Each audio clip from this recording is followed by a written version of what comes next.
Okay, let's quickly do the rent expense and the repairs. That's all mixed up.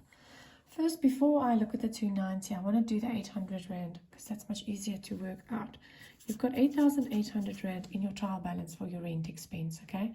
So you need to divide it by 11 because you know you've paid for 11 months. So 800 Rand is missing from your books for your rent expense. Okay, so what you're going to do is you're going to draw your rent expense, and you can see your total is always on the left because it's an expense of 8,800. Maybe just add that. And now you know you're behind with that 800. So what you're going to call it? You're going to call it accrued expense, which is not a good thing. It's a liability.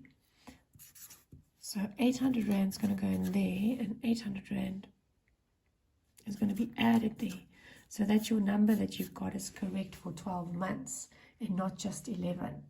So there's your debit and there's your credit. If you're doing your financial statements, in your income statement, your rent expense will go up by 800, and in your balance sheet, under your trade and other payables, there will be 800 Rand added in there.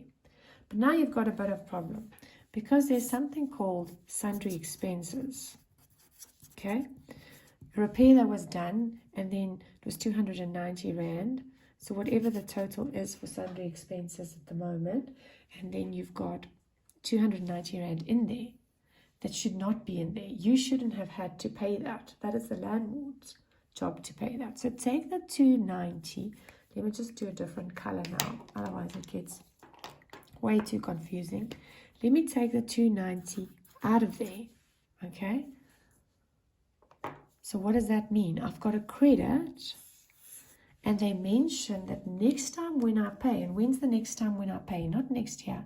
Well, probably it is, but it's for this year's payment. That 800 Rand that I owe, I'm going to have to pay less. Yay. So I can actually decrease my accrued. It would have been bank normally. But what's confusing is you have to go to your accrued expense and take the 290 out there. Because bank's not in the picture. You have not actually paid them the last month. So this last payment that you were supposed to pay would have been less.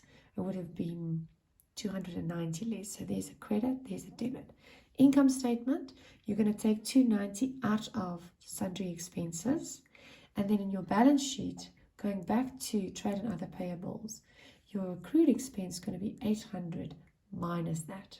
Something quite unique.